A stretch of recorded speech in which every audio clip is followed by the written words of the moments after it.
Hello, everybody, and welcome back to From BA to Broadway. You know who it is. It's me. It's Brennan Stefanik. And today I am here with one of my besties in the whole world. It is Mr. Zak Reynolds. Zak, what's going on? One of your besties? Yeah. Wow. Oh, that's so awkward. No, it's not awkward. That was such a good welcome. Oh my God, of course. You think I'm gonna with that? I mean, there's going to be enough disses throughout the course of this recording, but please don't hold your breath. Might as well start good. Yeah, we'll start good. That's exactly the way you say that. Zak, who are you? What the heck do you do? Who am I?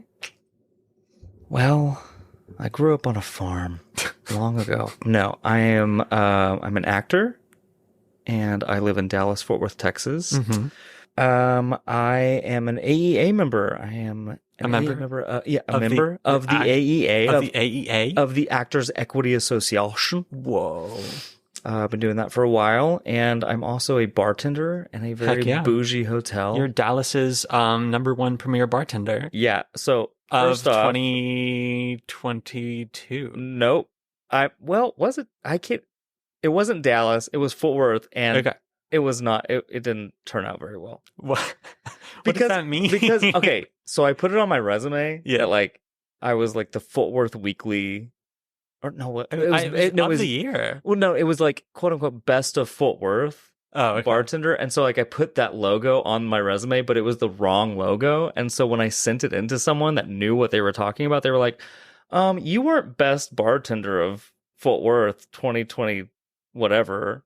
That was part of Fort Worth Weekly. It was a total other magazine. It was really awkward. It was basically me lying on a resume. Yeah. And they called me out for it, but I was like, ugh. You didn't know. It wasn't your fault. I wasn't really paying attention to the logo that much. So. Well, now you just switch it to the other one. And I did. And it's not as pretty, but I'll take it. I mean, you're still number one you're number one in my heart. Thank you, Brennan. That's so sweet. Yeah, I'm pretty cool. Zak, how did we meet? How do we know each other? Brennan. Well, we met on this little ditty that we did in California called Doug Fight. The musical. And I played the geriatric Birdlace. That's so true. Compared to everyone else.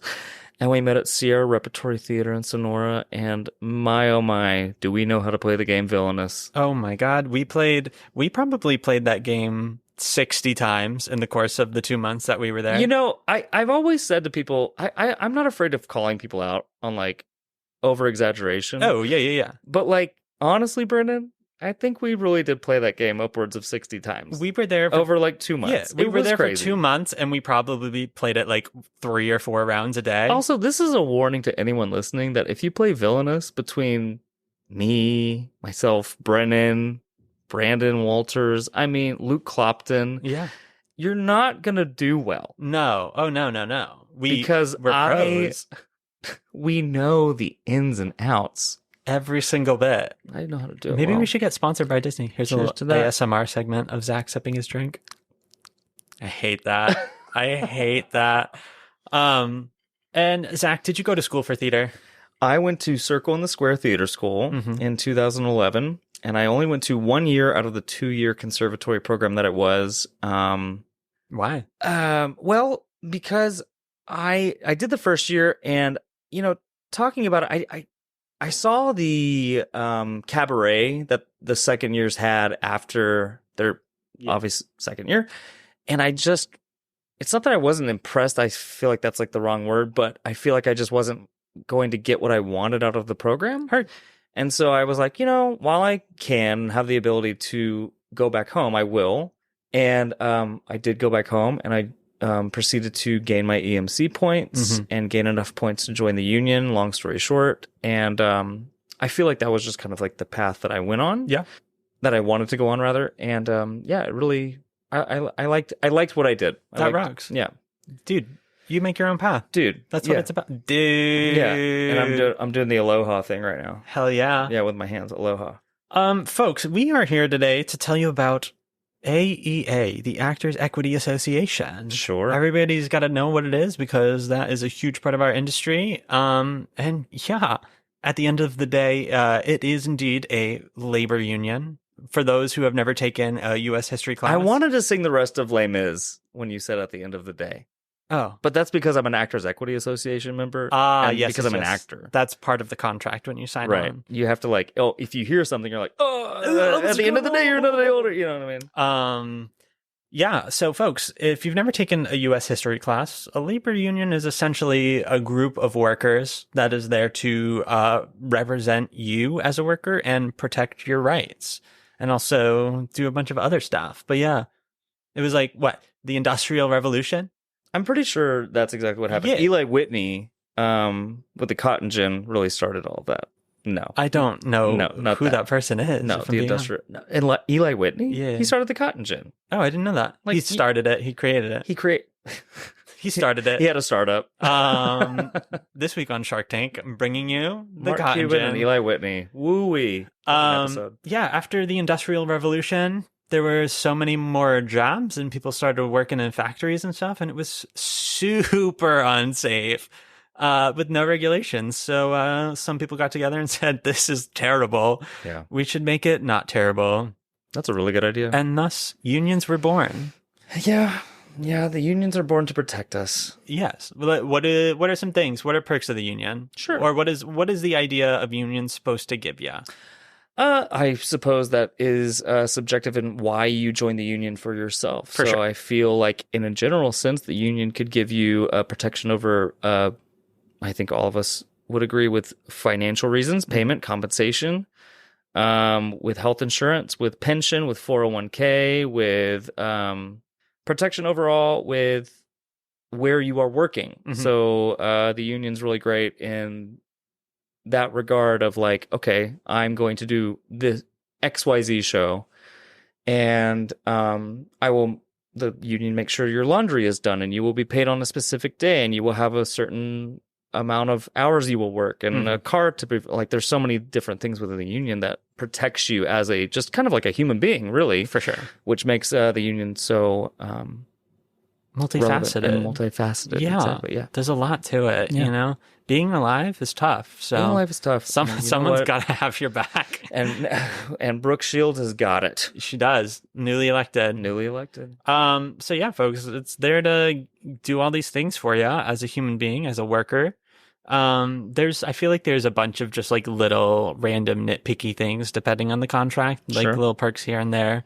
Sure. I feel like you were the one that told me about like shipping belongings and stuff. Sure, there's just a little clause in there, like the last contract I had. It was like you can only ship X amount of pounds for under $300, and then when you leave the contract, it's like you can only have an extra $100 worth of mailage back to your abode or wherever you're going. So you know, it makes sure that you're comfortable and where you are during the amount of time. I would have never even thought about that. I would have never even thought to like mail my belongings ahead of time. Oh my gosh. I would stress about what I can fit in the 2 suitcases, not even, you know?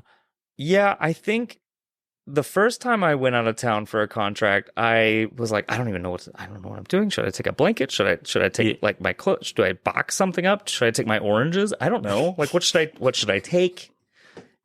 Like, I think I got my mom to meet me like halfway and be like, Mom, can you please bring me my comforter? Oh my God. Because I just wanted to feel like at home. That's cute. And then as I like kept going through my career, I start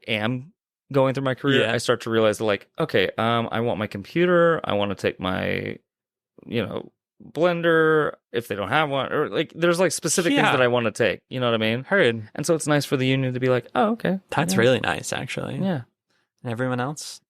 You got to tough it out. Yeah, you got to tough it out. Without your computers, without your blenders. Yeah, go to IKEA or Target. I don't know. Yeah, I don't know if IKEA is worth it. That seems like it'd be a lot. Yeah, I can't even pronounce any of those words. Try. Give me one of them. Skolabosh. That was really good, actually. I don't even know if that's a weird thing, but I feel like it's a piece of furniture at IKEA. Part Swedish. Okay. And so. Was that good? Yeah, I think that was great. Okay, I'll say it again. Sklobosh. Nope, that was worse that time. All right. You did it great the first time. I don't agree with that, but that's fine. Quit while you're ahead. That's why. That's what I always say. Schlagen. That was amazing. Thank you. Yeah. All right. Swedish meatball. Swedish meatball. $3.50. I haven't been to an IKEA in like ages. Why not? I don't know. It was just never it was never part of my culture growing up. Like we didn't have any that were near us. You didn't have any IKEAs near you? Growing up, the closest one was you live in Africa? What are you doing? Oh my God, that was a stretch. No. I would say the closest one to us was about 50 minutes away. Okay. You know? Like I feel like that's like where everyone lives compared to an IKEA, like in metropolitan areas. Okay, valid. I mean, I wouldn't say I lived in a metropolitan area. Sure. It was very much the good old tiny little suburbs. And yeah, so we didn't really get much furniture from there or any furniture. That was just like every once in a while, let's experience IKEA kind of thing. Sure. Did you get a lot of meatballs when you went, or like what? I would say probably just one helping's worth each. Well, you probably didn't do enough. Anyways. Back to the union, I guess. Anywho, yeah. So yeah, folks, you got this union, and who's going to be making all these decisions? I don't know. What? It's a democracy, y'all. Folks are in charge. Who is going to be making all these decisions? That's a great question. I feel like with the union, who is making the decisions? Is it regional? Is it local? Is it national? Well, there's a bunch of different tiers because you have your national board that represents the nation. And then under that, you have, your regional boards. And there's three of those. There's three regions: East, West, Center. That is a correct also known statement. as Eastern, Central, and Western. That is also really a correct statement. For sure. So you got those. And then under that, there's like smaller ones that are more close to... Perhaps geographically based. Yeah, geographically based. Committees. Near hordes of little regional theaters, you know? Like, for example, there's like one that is just the whole state of Rhode Island, I believe. It's a big job. I mean, how many theaters are in Rhode Island that do equity contracts? Let's see. So there's Trinity Repertory Company. Okay. There is Theater by the Sea. There is the GAM. And then there is another one. I think it is called Newburyport, but I think it is just those four. So as small as Rhode Island is, I feel like that's a pretty artistic state for have four equity theaters. I would say Providence is probably the most artistic part of of Rhode Island for sure. Most known part. Yeah, I mean it's where they have the most, I would say, artistically enriched kind of area, and then these other ones are just like in little places here and there. You know, like Theater by the Sea is very much a summer theater up like by Newport, and where all like the rich people go to summer. Rich people, yeah, it's a very big travel destination during the summer for everyone with their little beach houses over in the shores of Rhode Island. That's Massachusetts, but yes, got it. It's very close. Oh, it's all the same. One state over, baby. Yeah. So yeah, you got a bunch of different boards you will vote people onto them. There are yearly elections, or do you know how frequently the elections happen? For what? The regions? For like any of the boards. I know it's a 4-year. Oh, okay. For regionals, they're all over the place, kind of. So there's like a 3-year, a 4-year. I think I'm not exactly sure with the presidency. I want to say that's a 4-year sort of term, maybe a 3-year, but I don't know because Kate Shindle was in it for 9 or 10 years. I think it was 9 years. Yeah, I think there at least had to be one re-election in there. Yeah. So I to be honest with you, I just started voting I actually specifically voted in the last election with the Brooke Shields vote and everyone. And then the last one, I think I looked at it and like started to do all of the homework on it, and I just didn't because I didn't know enough. And now I feel like not that I know anymore or anything, but valid. Yeah. But yeah, so there's terms, folks. People are elected for X amount of years to be your representatives if you are a member of the union. And they're the ones that communicate with Actors Equity and help negotiate these rules and these contracts and stuff to get you right. Whoa, they get you right. Oh my God. Yeah, Democracy these theaters is so cool. Deals probably isn't the right word, but like theaters and the union agree upon a contract that give people that. For sure. So yeah, you find yourself in different places. There's going to be different contracts. We talked about contracts and venues and stuff last week. But we didn't like, there are so many different kinds of contracts for all of the different regional theaters and whatnot. So there's going to be different little benefits and perks and regulations depending on where you go. And yeah, it is, I do love a TYA contract. Tell the folks about it. We haven't talked about TYA for young yet. audiences. Mm-hmm. So children's theater. For sure. If you will. I love my TYA contracts because not only are you performing for large amounts of children, which are the new generation. Wow. Which was a good song. That's Yeah, which I just made up. And but also at the same time, they're usually longer contracts. Mm-hmm. They might not be as much money as you may or may not want, but they are longer contracts, and they tend to be a lot more fun because you're like, oh, I'm playing a candlestick at 10 a.m. Hee hee ha ha. Nothing is serious. I live in a simulation. For it's great. sure. And I'm playing a candlestick, and then you get to go about your day, and it's quite lovely. Amazing. Or you wear neoprene for 98 performances. Who knows? Depends on what show you're doing. Are there any like specific regulations that happen specifically for TYA? Any specific little perks? Well, I guess one of the perks, well, I wouldn't say there's really any perks necessarily for TYA. I think there's actually a lack of perks, but it is fun knowing that you can voluntarily go out after the show and like be your character and stuff, and that's kind of fun. Yeah. It's not part of your contract, but it is like usually, hey, we want to like wink, wink, nudge, nudge, like you should go out there as Cat in the Hat or whatever. Yeah. And I go out as Cat in the Hat when I really played girl, and that was kind of the weird part. People didn't get that. Stupid. Amazing. Yeah, I mean, tons of different kind of gigs, contracts, and whatnot, different rules, all that jazz. And yeah, that's that. Zach, we had a little shift recently about how you joined the union. Sure. How did it used to work for the folks? Well, you had to gain your EMC points, your equity membership candidate points. So you'd have to work at theaters that were part of the EMC program. And then as you worked through, say you did 6 weeks of work. So you went through 4 weeks of rehearsal and 2 weeks of performances. That would be 6 points. And you had to gain 52 points, I believe, 50 points, something like that. I think it was 25, and then you could deflect if you wanted, and then go to 50. Okay. Yeah, it was so long ago. So I mean, you got the numbers right. They were just backwards. Yeah, backwards. Yeah. I believe, this is also me trying to remember from the deep recesses of my brain, but I believe you could, once you accrued 25 points, you were eligible to join the union. But if you wanted to continue to work non-union, you kind of then had to get to 50. Like I don't think you could just do something in the middle. Right. That actually makes a lot of sense. And that is something, something I remember. Yeah. So that's how it used to work. And now you can just pay into it, I guess. Which I guess you technically could have always paid into it. So the way it works now is that as long as you have worked at some professional theater and you have some professional credit, and by that I mean an equity theater specifically. When we say equity theater, though, that's very.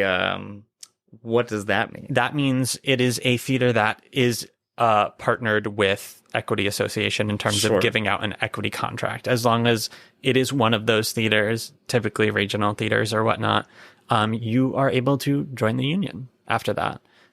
You do have to pay in. You have to pay your initiation fees and then your dues. Right. But you're going to have to do that for any union across the board, across the world. So yeah, now it's just one and done. But the way it used to work was like your little pink berry punch card after you had so many punches. Yeah, so many punches. And all of a sudden you were in the door. And there you are. And, I don't know if it did anything any better or worse for the insurance part, the health insurance part of Actors Equity, because, it looks like it did. It feels like it did. COVID obviously didn't do anything. For sure. Anything good for us, but like, I don't know. It was like right as they just started like kind of letting people pay into it. Yes. It was like, that's an interesting shift. And frankly, I may or may not understand what that means, but it looks like that. What do you mean by that? I should just say I may not understand what that means. Not may or may not. So I'm being sly. I'm like, Yeah, so the shift happened during COVID, you know. It was very much there was no work happening and whatnot, and then all of a sudden they were like, hey, anyone can join if you've done this and you want to pay. So yeah, it seemed circumstantial as to when the shift happened, but now more people are able to join who may not have exposure to auditions and stuff in other ways. But don't you think that that could be a problem? Yes, I would very much say it is. We're gonna get to that. For sure. Sorry, we're looking at the positive right now. Well, yeah. But I'm here to challenge the positive. Of course, we're gonna cover it all, baby. Oh, okay. But yeah, baby. so now, baby. Stupid. All right. Yeah, so now anyone can join the union. Cool that there's more opportunity for that. But then you get into things like auditions and whatnot. Yeah, more opportunity for what? More opportunity to have those coverages or have the option to have those coverages and benefits. But see, here's the deal with it. More opportunity is that. So I'm going into the challenge. Go for it. Are you okay with that? Hit me with it. Hit me. Ow. Ah. Yeah, get it. With the more opportunity thing, it's like, sure, there's more opportunity for people to join the union and have that experience as a contracted, protected individual. But it's kind of ironic to watch because in the past, in the recent past, specifically before COVID, even theaters were struggling for the idea of, or I should say specifically in the region where I'm from, I mean, it seems like theaters are always kind of reaching for the, what am I trying to say? The integrity of the contract to be sustained. So, like, yeah, you may be equity, you may be good, you may be eligible for this part and all that type of stuff. But at the same time, there's also now 10 times more of you that were already revolving around our community. And those people have been trying to get jobs just as hard as you're trying to get these jobs right now. But you just joined, not to say that it's like you just joined, you're new to the cult or whatever. It's like a credibility thing. But it's like a credibility thing where it's like, yeah, so you've worked at a lot of non-union theaters and that's awesome. And like that is just as credible as equity theater. For sure. In many different ways. In some ways, not so much. Yeah. But whatever. Yeah. And I think that there's a good and a bad of being able to just join the union willy-nilly. I think that the competition also just kind of lives within the theatrical world. Oh yeah, it's like it's just kind of it is, unfortunately. Yeah, theater's so just much kind of a competition, and like it's like that's just inherent. And like we all want to support each other, of course. Like of course. But like the point is like if you, me, at ABC look the same and we're all going out for Mark and Rent, it's like I want the fucking part of Mark. And then it's like, oh, all of the people I associate with are like kind of my type and they're silly and they're character actors. Yeah, so right. We're all wearing the same black V-neck and we all sing the same song and like what you know what I mean? Yeah, we're doing the same thing. But the point is that like you know, being in the union, it's like I guess it's kind of like I shouldn't say old school type of way because I don't feel like I'm old by any means, but I would say back in my day, like 10, 11, 12 years ago, it's like as a 19-year-old, 20-year-old that's trying to come into the union, it felt like a competitive market. Yeah. And so it was fun. It was like a fun thing to want to be wanted. It was like, oh my gosh, I get 6 more points and I get 8 more points and I get 6 more and I get 4 more points. And I get, oh my God, I'm doing this. This is 2 more points. And it's like, it was kind of like a drive to do it. And now it just kind of feels like a handout in specific ways. The double-edged sword is that now they're like, it's even harder to get those jobs now because there are so many people going to these calls and eligible to be on the portal and eligible to be in the calls. Exactly. So now less people are getting seen.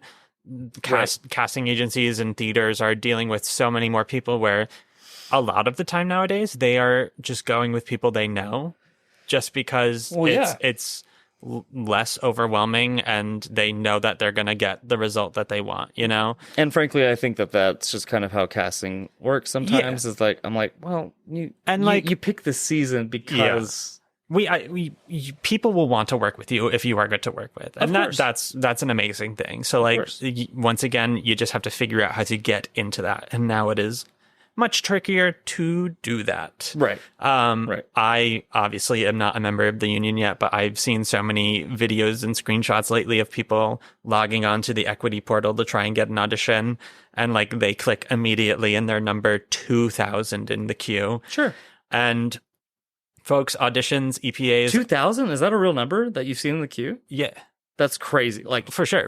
That's crazy. And so I don't think I've ever seen that number. At EPAs, they typically last 8 hours. It's usually an 8-hour day. Yeah. There's usually a 1-hour lunch break. And per slot, which is like every 20 minutes or so, there's usually 3 slots to sign up for. Right. There are usually 3 time slots to sign up for. And then when you get to the actual audition, there's a couple of spaces for alternates, and there's also some open time slots that you sign up for in person. But you have 2,000 people trying to get maybe 100 or less, not even less than 100 time slots. And it was already busy enough. Oh, for before sure. COVID. For sure. It was crazy. So yeah, it's a tough new world we're living in terms of the audition opportunity. Now, for the record, I do believe that it is good to give everyone opportunity. Oh yeah, to and also be in the like union and have that protection. It correct. should just be unionized work. Yes, if you want to do this for a living, it should just be unionized work. Period. Totally. Unfortunately, the money in all regions just don't work like that, and it's just that is a much higher legislation problem than I feel like the union can decide. For sure.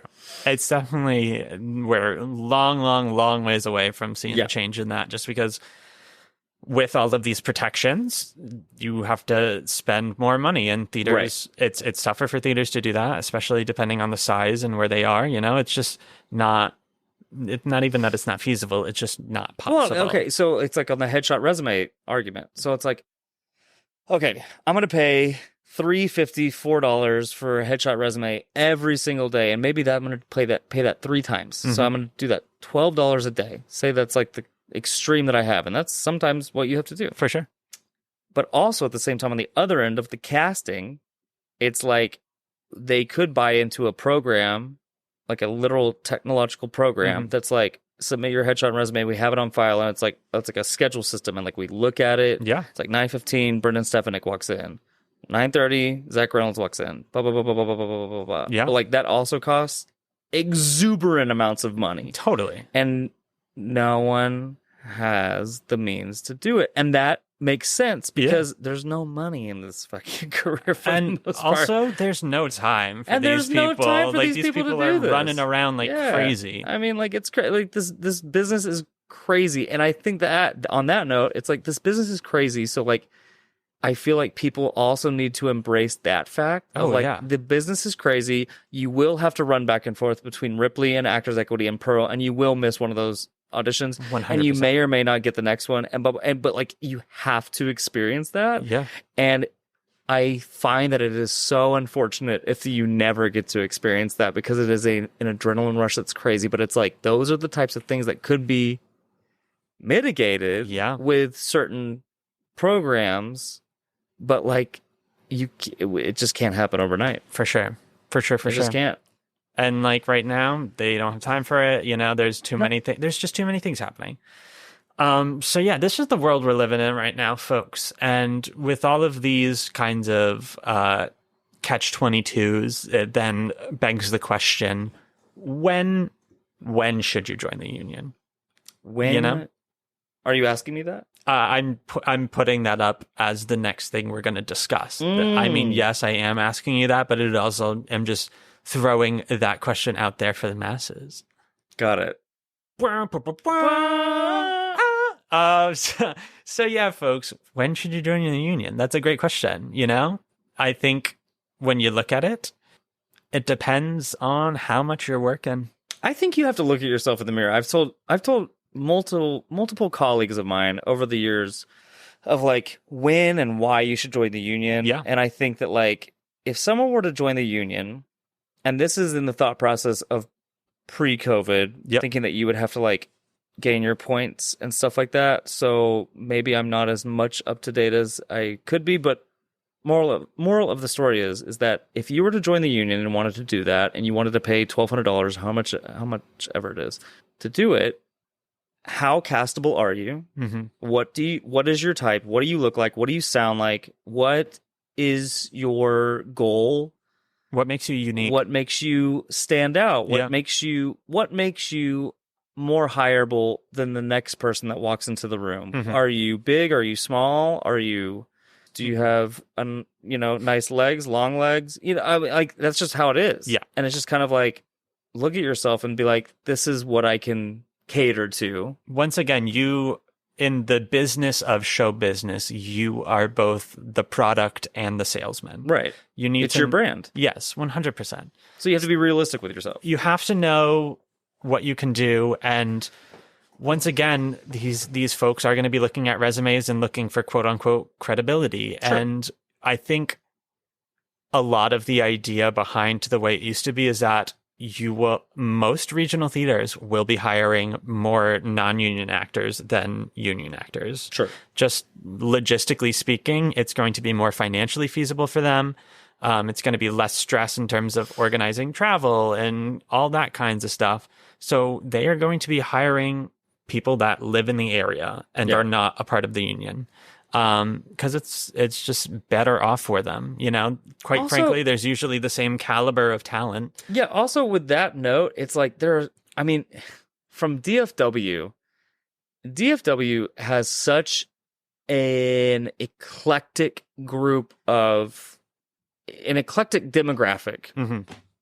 and it's okay to pull from that demographic, and I think that I think with Dallas-Fort Worth specifically, I think that we have been catered to by the New York actors, and I think that they're incredible, Mm-hmm. and I think that it's awesome to have these equity theaters bring in New York actors from, well, whether it's New York or California or Chicago, whatever it may be. I think that's awesome to showcase that and be like, look, we can provide quote unquote quality work. Yeah. Right? Top-notch talent. Right. Top-notch talent. But what COVID did, and I think this is a product of COVID, is like we started to realize as a theater community, not just DFW, but overall, is that quality talent can come exactly from where you are. 100%. Like it can come from Massachusetts, it can come from Texas, it can come from Oregon, Nebraska. I mean, it can come from these places, and I think that is an important thing to think about moving forward through anyone's career, is that now that COVID has given us the opportunity to not only have video submissions, which may or may not be looked at, which is Mm-hmm. nothing new in the entire world. For sure. But it also kind of, for lack of a better term, forces producers to engage in their community more. Yeah. And from what I've started to realize in my own community is that it's almost like an eye-opening thing for the producers to be like, Totally. not that they were dumb, but like the fact that it's like, oh, we have this. Like Yes. this is totally possible to do this. And that is a great thing. What's also not a great thing on the other end of it is that for our entire lives, especially as people that are our age, kind of our late 20s, early 30s, Mm-hmm. and so on, we've always been striving, and I guess I reluctantly speak for everyone, but not really, but I have been striving to work outside of my state. Yes. I have been striving to work in XYZ state, Yes. and I want to do that so bad, but like the reality of it is that I think theaters are becoming so much smarter than we ever thought they could be. Truly. And they're becoming way more intelligent, or way more intuitive, Mm-hmm. of like, oh, we have exactly what we've been wanting the entire time right here in our Mm-hmm. own backyard. And these people are very talented, and they're good people, and they know exactly what our people want as a community. So why don't we just hire these people? And so it's great in the union sense, because it's like, okay, let's say that the Berkshires have an equity contract, and it's like, well, we don't want to hire outside. We have plenty of people here in the Berkshires to come in and do this show. Yeah. We don't have to hire out of New York. We don't have to buy a plane ticket. We don't have to do this, blah, blah, blah, blah, blah. So anyways, that's a bad example, but the point is. Yeah, point is, folks, there is work to be done everywhere, and that can often be easier to obtain. You know, I would always recommend looking up what regional theaters are near you and just going to their local EPAs. Go to their local calls. There's going to be like 200% less people at those. The chances of you getting seen is going to be way higher, way better.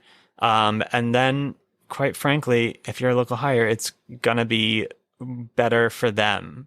And as much as it is financially, for sure. So in terms of when to join the union, I would say try and rack up as many of those as you can. You know, get these credits at these quote unquote credible places. So that way, when you join the union and then you slam your resume down on a table, the casting director is going to look at it and go, oh, this person works a lot at these reputable places. They must be good at what they do or fun to have around in some way, shape, or form. And that just immediately is going to make you stand out.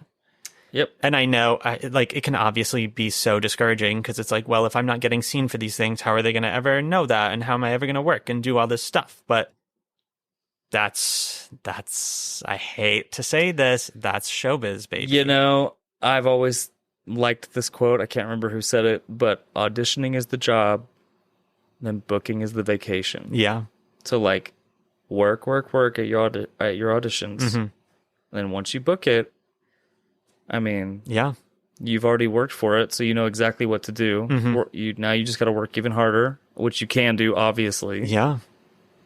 And yeah, for sure, and provide. Exactly. So yeah, there is so much work to be done as a non-union actor. You have theaters that only hire non-union actors. You have tours that only hire non-union actors. There's international tours where the union status doesn't even matter. You know, it's just there are so many options for you to get your feet wet, get yourself started in this industry, and just kind of provide yourself the support on paper before you start really trying to get into the big leagues, quote unquote. And you could work at Sierra Repertory Theater, which is where so far, let's see, you are the third person of that 10-person cast to come on, 11-person cast to come on this show. And I'm happy about it. I'm thrilled about it. I'm happy you're here in my big old bad apple. Bears beats Battlestar Galactica. Yeah, so work at your non-union theaters, work at your union theaters, build up those credits, and then I would say to start joining. And you know what? There's going to be a million exceptions to that rule, you know? Sure. And like the fact of the matter is those exceptions are going to be people who are dumb, stupid, wildly talented, like beyond imagination. It is going to be... Or dumb, stupid, wildly untalented. And that's always the shocker. Always the shocker. You know, you're going to go, huh, how'd you even get here? Yeah. You're going to have, like, quite frankly, you're going to have your Nepo babies. Well, that's just part of theater. Always. You know, any actor. Don't get me on it. No, we won't dive into that. But do you want us to talk about it? No. I kind of want to talk about it. Not yet. We'll get there. You have your people who just know people, you know, and then you have your people who are incredibly smart and are like looking at all of the statistics at everything and emailing the assistant of the cousin of the mom of the casting director and whatnot. And so like sweet. Just connecting their dots in that way. Those are going to be the cases that you're seeing of people who just came out of small town middle of nowhere and now we're on Broadway, you know, first thing. But that is one in a million, you know, it do you really remember is. The Search for Roxy? I sure do. It was iconic. Do you remember The Search for Elle Woods? I was just about to bring up the exact... Well, okay. Was that prior to Legally Blonde on MTV?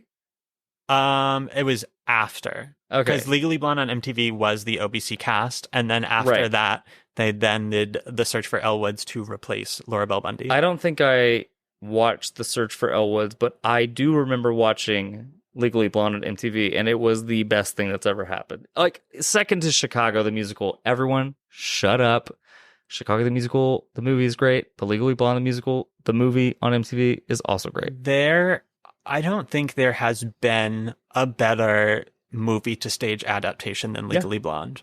I don't think there ever will be. I honestly hope there never will be, because to this day, that is, I mean, one of my favorite shows of all time, but also It's very fun. It's just great. Also, it's just great. Mean Girls. Mean Girls is really fun. Mean Girls is very good, but I would say that Legally Blonde ran so Mean Girls could jog.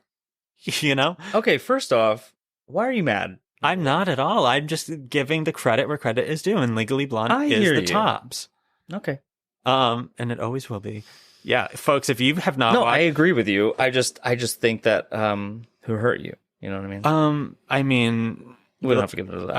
I was going to say, I don't know if the list would fit in this room, man. Dear God. Woof. JK, yeah, like, if you have not watched the MTV recording of Legally Blonde, go watch it. It's on YouTube. It's mandatory viewing if you are a musical theater performer. I don't even remember what we were talking about. Being the one in a million, for sure. So yeah, it is, the thing is, as amazing as it is to be that one in a million, there's also the other 999,000 that I don't know how to count that. Can then start to be working in these other places and just kind of building their foundations and their reputability. It's great to build a foundation within yourself. That's always the thing. It's good to build a foundation, which is why I think that joining equity by financially being able to do it or not gaining EMC points is problematic just for people's upbringing in general, is because it's like, yeah, you could join equity and yeah, you may be good enough, but like the people that aren't, money can't buy talent. Money can't buy talent. That's just the thing. It's like you may need to work on your craft. You may need to do the 4 or 5 equity or non-equity community theater shows to be like, okay, do I really want to do this or do I not? You can't just go into a non-equity show and be like, this is it. Yeah. This is what I'm going to do. And it's like, well, now you're just one more equity member that does not even want to be here, deserve it, all these types of things. And like, no one wants to hear that. And this is wildly, like, I shouldn't say wildly, this is subjective, folks, like, in terms of what it means to deserve it or whatnot. But the fact of the matter is, like, you gotta put in the time and you gotta put in the work. Yeah. And that looks different for everyone. But the more you do it, the better the outcome's going to be. We literally, like, just before we started recording, we watched a video of Northwest at the Hollywood Bowl playing young Simba. Yeah, and woof. And like woof. And at no hate towards that person. Yeah, either. Oh, for sure. Like, she is a child. Like, that is a child. Like, so she was not the choice. Not the choice. No. She did not make that choice. No.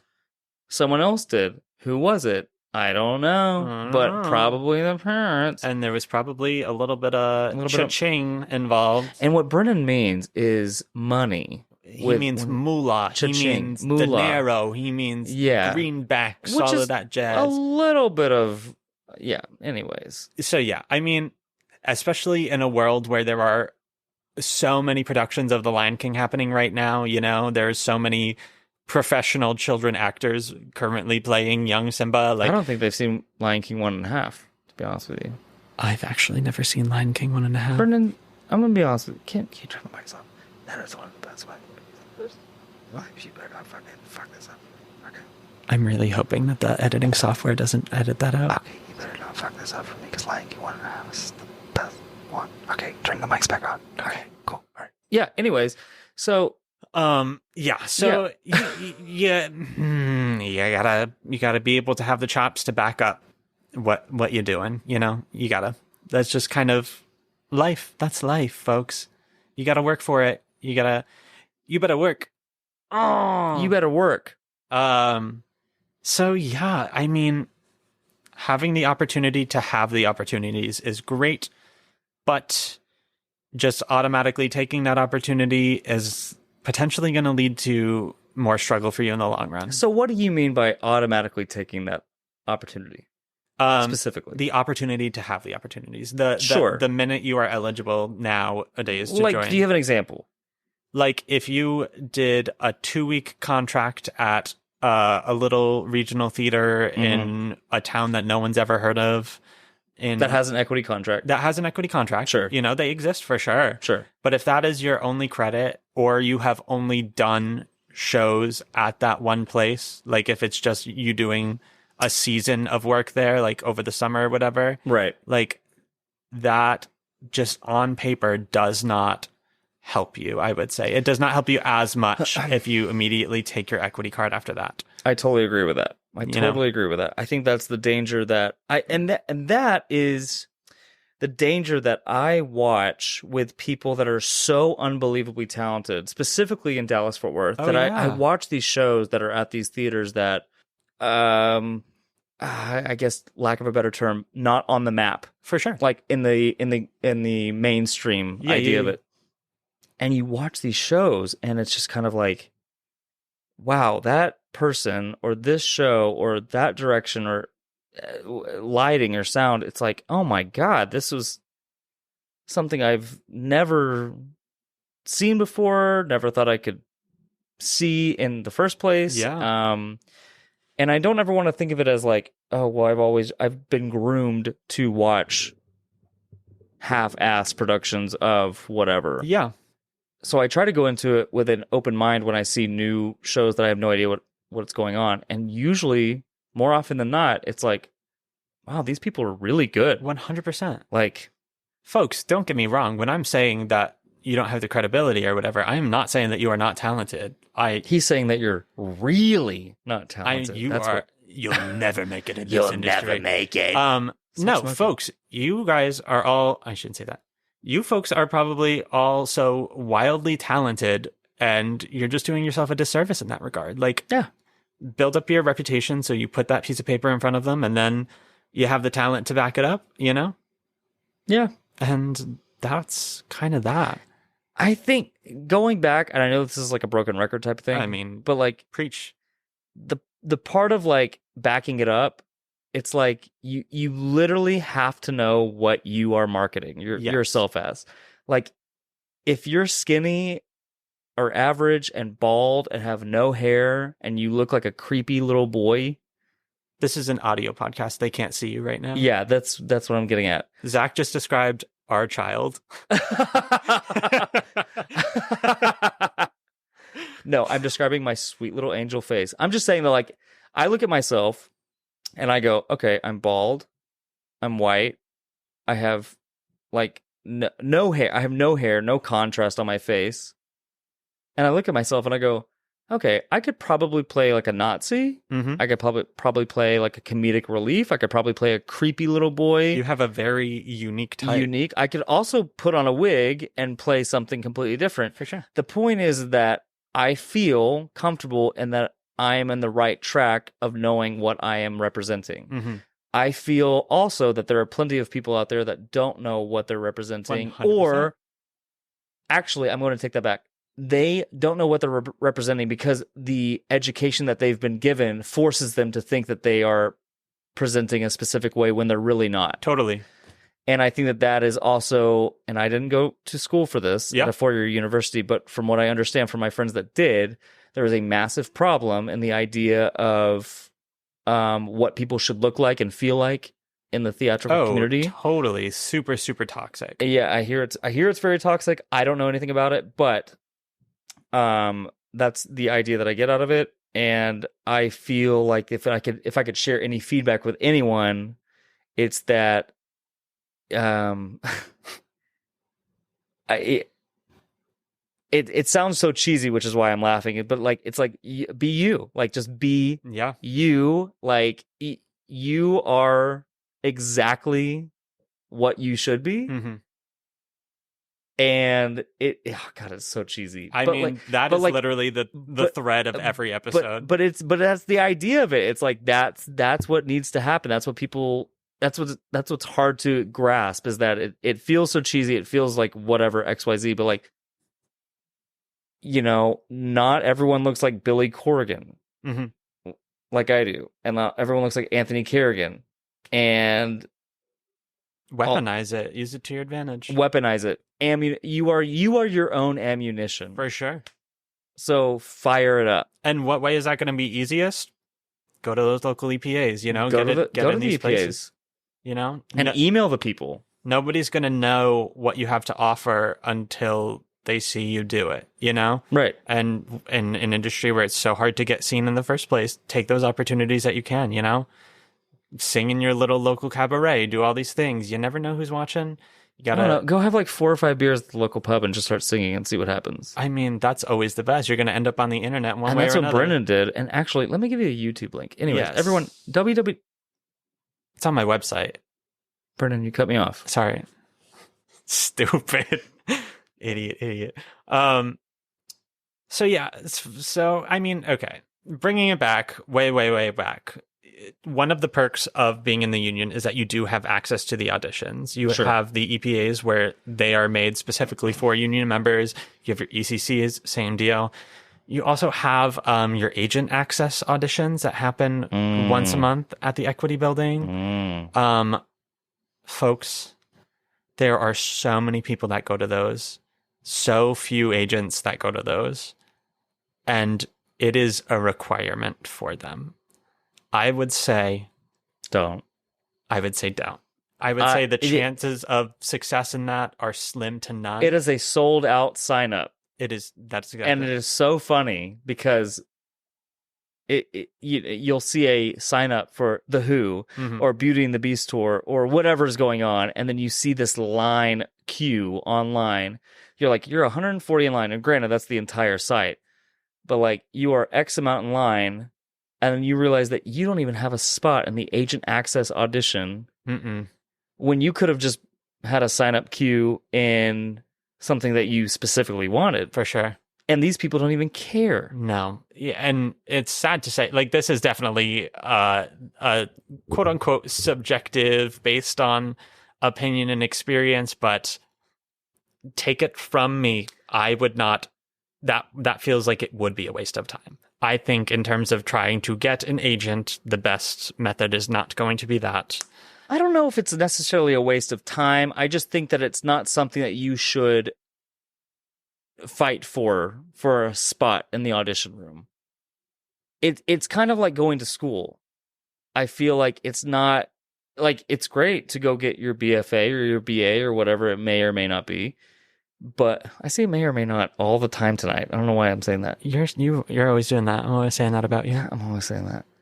But like, it may be great for you to go get your BFA and spend the money and spend the time and all that type of stuff. But at the same time, you could go do something completely different and also succeed in that. That's an extreme comparison to going to one fucking audition. Yeah. But, having an agent could help your career exponentially and drastically. So that's really where the weight lies. I mean, I think the general perception is that as soon as you get an agent, you're going to be booking left and right. You're going to be in the room, getting into all these auditions. Yeah, and that is just not how that works. That is not the case. Even if you have an agent, most of the auditions you're going to get are going to be because certain people who are working on the show or doing this thing or whatever. And like, yeah, those agent access auditions, once again, they're once a month. There's maybe 2 agents in the room and there's 1 million people. And this is required, They have probably a full roster already. They're waiting for their sandwich. Yeah, 100%. They will absolutely have their face in their food. Yeah, it's sure. Do whatever you want, folks. This is just my advice in terms of that. Anywho, we talked about the EMC program. It is another way to start to kind of get into those opportunities, and you're kind of the middleman in between non-union and equity, but also the equity membership program is, the EMC program no longer exists. Right. It doesn't. There are no new members when they made the shift to the new joining series. So there's not EMC anymore. There are just the people who already were. There are no, for the past year and a half, there have been no new members of the EMC program. Interesting. Because now it doesn't exist. Now you don't have to acquire points. So They are not. Well, and it's different in right to work states. So in like Texas, you can have an equity contract and just take that, and that's it. Yep. You can just take that as much as you want. It doesn't happen all the time. No. But it does happen. So, I mean, yeah. So you are going to see a select handful. Excuse me. This is appropriate podcast. Nice. If you feel it coming on, you let it fly. You're going to see a handful of EMC members like myself who were already in the program prior to the shift in membership happening. And that officially expires next May, I believe. Nice. I believe we only have less than a year left. So what happens with you if you... So after that runs out, I either take my card or I remain non-union. So just as if you've never done it in your life. Correct. Well, yeah, and I would just be... You either take your card or you don't, is what you're saying. Yes. So you could do that right now. I could absolutely do that right now. So it's already done. So the benefit that I have right now is that I'm not paying the dues, and I do have... Sure. I can work non-union jobs, and I have priority over the non-union at auditions. So... And because there's less of us now, the EMC lists are much shorter. And so people that are in EMC are riding this wave. Oh, I will be riding this train until it hits the very end. You know, I will, okay, that makes sense. 100%. You know, it's just one of those things where like it kind of just worked out this way, and I'm going to use it to my advantage while I still can. But that being said, like there are still days when I am not even seen in an audition. Never mind the non-union. You know. Oh, they're not. So yeah, I mean. I think you have to be, just in general in this industry, you have to be extremely self-aware. Well, I also think with non-union stuff, there's so many non-union tours out right now. Oh, there's so much non-union work. Like, I don't think I've ever seen as much non-union work than what's happening right now, because the union, the only things that the union can do right now are things that will be super beneficial to the union. Oh, yeah. And non-union shows are like, yeah, we can do this show and like pay you $480. I mean, Book of Mormon. Book of Mormon's about to go on tour. Or I don't know if it already is, but it's on tour currently. Yeah. And it's a non-union tour. Tina's going on tour. Come From Away is on a non-union. Annie was just It's not to say, and the non-union situation, that's not to say that these people are not, it's not about talent or any of that. It's just like, it's about unionization.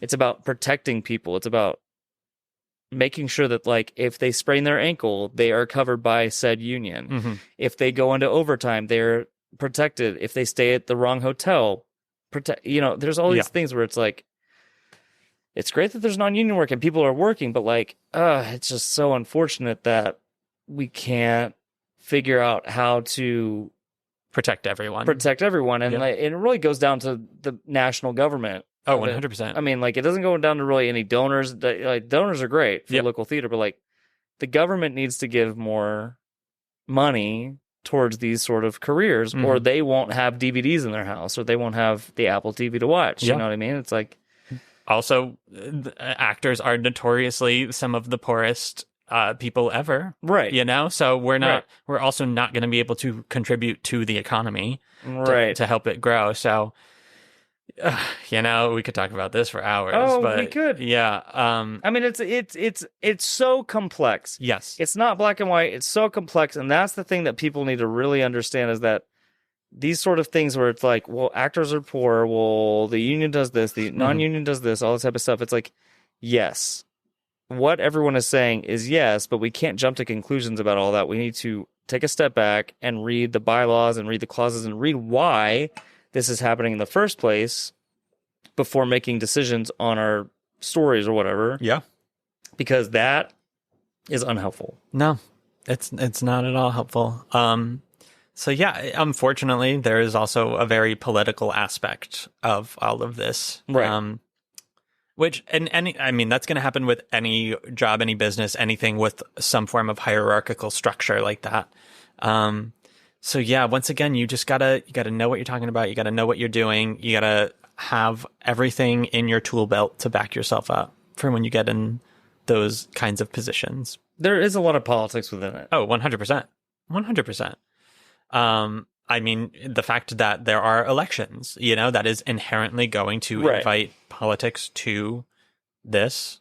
But that is also the way you have democracy, you know? Yeah. It is, we are inviting the politics in, and it is necessary, and you got to deal with it. So you want to equip yourself to know how to deal with it. So yeah, folks, I think I can't really think of anything else in terms of the union.